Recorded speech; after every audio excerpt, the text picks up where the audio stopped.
Je suis Thérèse Adjoa, je suis pharmacienne. Nous sommes réunis aujourd'hui, c'est pour écouter ensemble le message de la Sainte Vierge Marie concernant le coronavirus, soit l'épidémie actuelle. Alors, j'ai un chapelet, c'est un chapelet ordinaire, comme tous les autres chapelets, mais entre mes mains, le chapelet devient autre chose, parce que je le fais d'une autre manière et en des langues que je ne comprends pas, même vous aussi, vous ne comprenez pas aussi ces langues-là. Tout part de 2009. Je revenais de Lourdes, j'ai ramené donc les objets souvenirs, les effigies, les images de la Sainte Vierge Marie, les chapelets, crucifix. Avec ça, et puis de l'eau bénite que j'avais amené beaucoup de chapelets, l'eau bénite, j'en ai distribué aux amis et aux parents. Le reste des objets, j'ai constitué mon hôtel au chevet de mon lit. Et la semaine qui suivait, j'ai commencé à aller à la messe à Sainte-Marie de Wézé. Là-bas, j'ai fait mon inscription à la confrérie du Saint-Esprit de Sainte-Marie de Wézé. Et c'est donc en pleine prière au sein de mon groupe de prière que j'étais tombée en transe. J'avais vu donc une forte lumière blanche. Et après la cérémonie au niveau de la paroisse, je suis rentrée à la maison.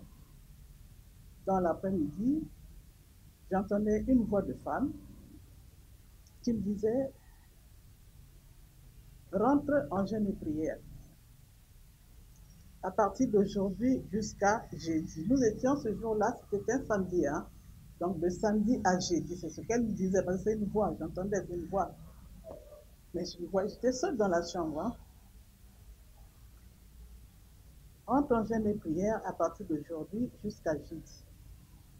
Nous allons travailler ensemble. On va aider les gens. C'est moi, Maman Maria. Prends ton chapelet et fais tout le chapelet. J'ai exécuté, j'ai fait tout le chapelet. Elle me dit, désormais, tu feras le chapelet ici. Et le même jour, j'ai commencé aussi mon jeûne et prière. Donc, pendant cette période de jeûne et prière, elle me disait donc beaucoup de choses. Elle est venue travailler, elle a un grand programme. Elle fera son travail jusqu'à la fin. Personne ne l'empêchera de le faire. Et à moi les jours, 3 fois par jour, tous les jours, et 5 fois par jour, tous les jeudis. Tu écouteras tout ce que je te dirai et tu feras tout ce que je te demanderai de faire. Et après, dans cette période de jeûne et prière, je suis restée 3 mois à la maison sans même mettre un pied dans la rue. 3 mois à la maison, elle me faisait, c'est le chapelet. À un certain moment, le chapelet s'est transformé, c'est devenu d'une façon bizarre et en des langues que je ne comprenais pas. Et ensuite, en dehors du fait qu'elle me fait le chapelet en langue et d'une manière différente, elle me faisait parler en langue. C'est-à-dire que même quand je suis assise, je parlais en plusieurs langues. Toute la journée, c'était que ça pendant 3 mois. Et pendant que je faisais ça, je m'étouffais. Dès les premiers moments là, quand elle m'a mis dans des langues étrangères, des langues bizarres que je ne comprends pas, ça me donnait des étouffements et au fur et à mesure, ça s'est amélioré et je ne sentais plus les étouffements. Je faisais maintenant le chapelet sans étouffement et s'il y avait des messages qui sortaient, ça sortait sans problème. Elle pouvait même me faire parler maintenant en langue, même pendant 1 heure, il n'y avait plus d'étouffement. Voilà pourquoi je dis que c'est elle qui m'utilise. Donc j'écoute ce qu'elle me dit et je fais ce qu'elle me demande de faire. C'est pourquoi on est réunis ici, c'est parce que elle m'a dit de réunir les gens ce sont les gens lesquels, mes amis du groupe de prière et les médias. Les amis du groupe de prière, c'est pour recevoir son message. Les médias, c'est pour propager son message. Donc, depuis août 2019 jusqu'en mars 2020, pour que je reçoive tout ce message complet. Premièrement, c'est de août à septembre, elle me disait, tu réuniras les gens. Et je ne comprenais rien. Elle reprend, tu réuniras les gens. Ces gens, tu les prendras dans ton groupe de prière. Au moins 5 personnes, pas beaucoup. Même là, on est 3, ça se fait même déjà, c'est bon. Et les médias. Point. Ça, c'était de août à septembre. Et les médias. Point. Donc, je ne savais pas, je réunis pour faire quoi. Rien n'avait été dit. Après un certain moment, pour des raisons personnelles, j'ai eu une urgence pour aller à Paris. Je devais aller à Paris. Pendant que j'étais dans les préparatifs du voyage, je me mets devant l'hôtel que j'avais constitué avec les objets que j'avais à la mairie de Lourdes. Je dis, ben moi, comme je vais à Paris là, je dois aller jusqu'à Lourdes, je vais emballer tout ça là pour aller déposer ça à Lourdes, parce que ça fait 10 ans qu'on me fait parler en des langues que je ne comprends pas, on me fait faire des choses, beaucoup, ça fait 10 ans, c'est beaucoup. Je ne sais pas jusqu'où ça va s'arrêter cette histoire-là. Moi, je vais emballer tout ça, j'emmène ça, je vais déposer ça à Lourdes. Alors, le matin, je me lève, j'ai senti comme si quelqu'un est venu en vitesse derrière mon dos et en train de me dire, il ne faut pas emballer, ça c'est mon siège, tu ne dois pas emballer, c'est mon siège, mais il ne faut pas essayer. Tu vas aller à Lourdes, c'est pour aller prendre le programme. C'est à partir de là où j'ai compris pourquoi le sens de ce voyage-là, hein, cette urgence de voyager-là. À partir de là, elle a commencé à me préparer le voyage pour Lourdes. Paris, c'était pour des raisons personnelles. Hein. Maintenant, c'est Lourdes. Elle m'a dit que c'est Lourdes, tu dois aller prendre le programme là-bas. Et c'est elle-même, quand elle me donne un programme comme ça, c'est elle-même qui se met aussi à préparer. Elle se mettait à préparer aussi mon voyage pour Lourdes. Et puis quand tu vas partir, il ne faut pas oublier tes objets de travail. C'est donc le chapelet et l'eau bénite. L'eau bénite, tu n'amènes pas parce qu'il y a déjà l'eau bénite là-bas. Symboliquement, tu vas amener le flacon vide, le flacon que tu as l'habitude d'utiliser quand tu bénis l'eau. Tu prendras aussi avec toi une tenue que tu as l'habitude de porter quand tu fais mon travail. Tout ça, j'avais amené ça avec moi aussi. Et toujours dans les préparatifs qu'elle me faisait, dès que tu arrives à Lourdes, tu achètes la bougie, tu vas à la fontaine, tu puises de l'eau, l'eau à la main, bougie à la main, chapelet à la main, tu avances vers la grotte. Tu verras quand tu vas arriver à côté de la grotte, tu mettras à parler en langue. Le programme que tu feras à Lourdes sera le même programme que tu avais fait quand tu étais allé à Lourdes pour la première fois. C'est la même chose. Et quand je suis arrivé à Lourdes, je suis arrivé à Lourdes le 28 novembre 2019. Dès le premier jour, je passe, j'ai acheté ma bougie, j'ai puisé l'eau, le chapelet à la main, l'eau à la bougie comme elle a dit, tout ça à la main. Tout ça, c'est ce que j'avais même fait aussi à la première fois. La seule différence ici, c'est de parler en langue. Voilà. Sinon, tout ce que je vais dire, c'est ce que j'avais fait aussi quand j'étais allée pour la première fois. J'ai puisé l'eau, donc l'eau à la main, bougie à la main, le chapelet à la main. J'ai avancé vers la grotte, arrivé à côté et, en tout cas, indépendamment de ma volonté, c'est en langue jusqu'à faire la grotte. Ensuite, je sors de la grotte, je prends mon chapelet. Je fais le chapelet aussi en langue. Tout ça, c'est en langue. Après le chapelet, je m'en vais allumer la bougie. Là-bas également, c'est en langue. Ça se passe, tout se passe en langue. Et moi-même, je n'avais pas mes propres intentions à donner. Vraiment, c'était pas moi. En langue, tout s'est passé. Ça, c'est le premier jour. Le deuxième jour, donc le 29 novembre, le jour 2019, je fais la marche du jubilé. C'est le même programme que j'avais fait la fois passée, hein, c'est ce que je dis là. Je fais la marche du jubilé, c'est-à-dire que de la maison parentale de Sainte-Bernadette jusqu'à la grotte. Je prends mon nom à la source, je passe à la grotte, je fais la prière, je vais à la piscine, après la piscine, confession, après confession, c'est la messe. Après la messe, je repars à la grotte, et ainsi de suite. Quand il y a un programme de messe, je m'en vais à la messe, et je reviens à la grotte jusqu'au soir.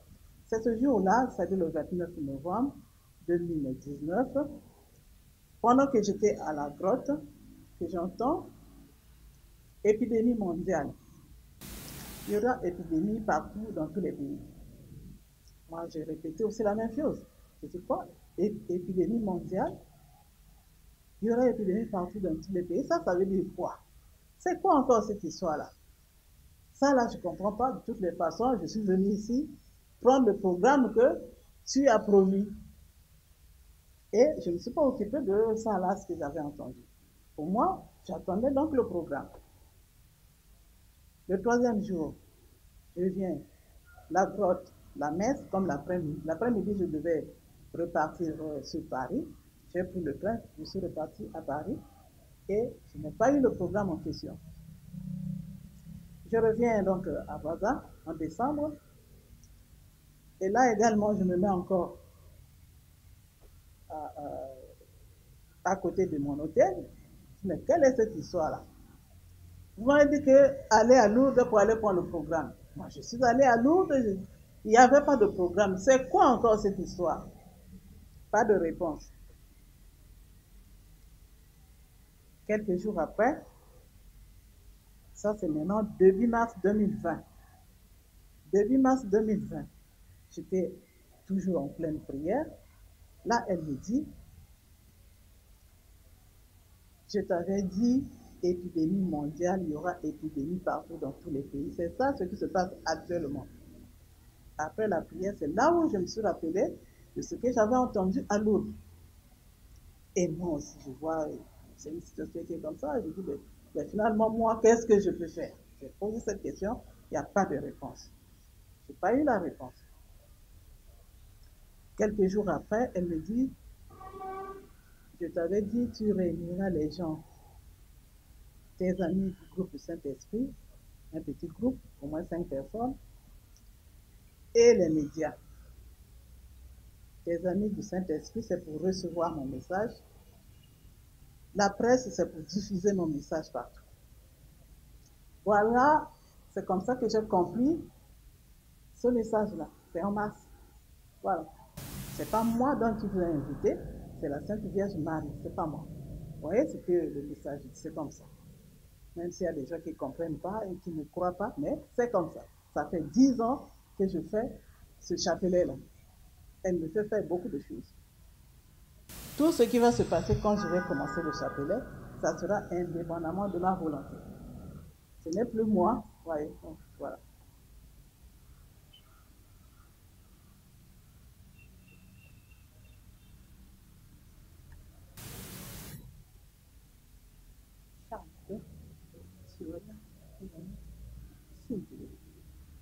Sune ani kitchen jana kitchen po ni kitchen ka kitchen ni ti ko jana kitchen jana ne kitchen jana ka kitchen mo ne ka kitchen kitchen ni ana kitchen ko na makana kitchen ni jana kitchen ni ti ko kitchen mo ne ke bon de ke ko jana kitchen na dan kitchen na kitchen ko ne ke ko ne ti kitchen mo na ke ti ele ni ke ka ni kitchen na mana da ko ka dana oh ni mone do tene woni mona ke ay mone mona ka da e bangu ni moeba e zalinga ina ba Maria ngai mote na ni responsable ngai na lingi na laksani sala na ngai po mokili oyo bandi makanzambe te baye bakanzambe te baye bi mama Maria te ngai nde mama Maria ngai mote na ni responsable ya makambo nyonso tu o boza ko vivre o ezali ngai mama Maria mote mususu te boko luka bakisi ndenge na ndenge boko zwa yango te ezali ngai mote na kosindisa yango e bonge bino nanu boyoka nde makambo na ngai avant nga nasilisa makambo to soki te bokoyelaka bilelo na bilemo soki boza kondima makambo na ngai te oyo eza kowuta na kati ya mwana mwasi oyo te boloba na mokili mobimba ekoyelaka bilelo na bilelo po ezali ngai na moto na yali kosalaka yango ngai moto na yai na yango ngai moto na yai na epidemi wana mpo na bino bondima boyoka makambo nga na yai na yango mpo nga na yai na programme na ngai eyali ebele mpenza nalingi nasala programme na ngai ebongi nafongola misala na ngai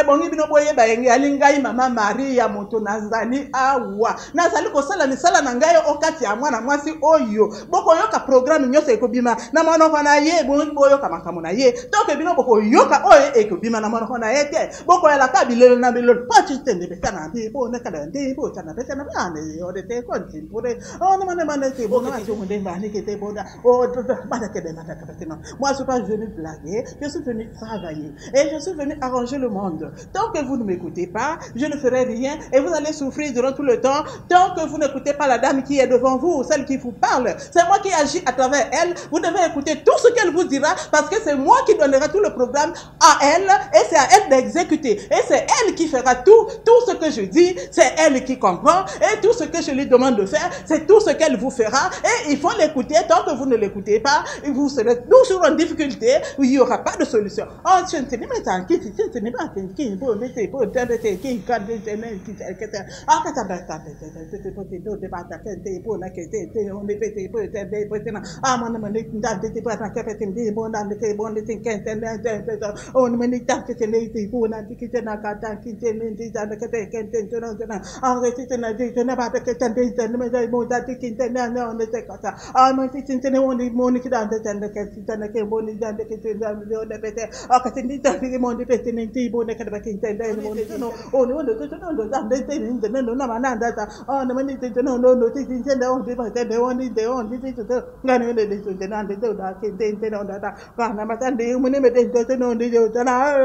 no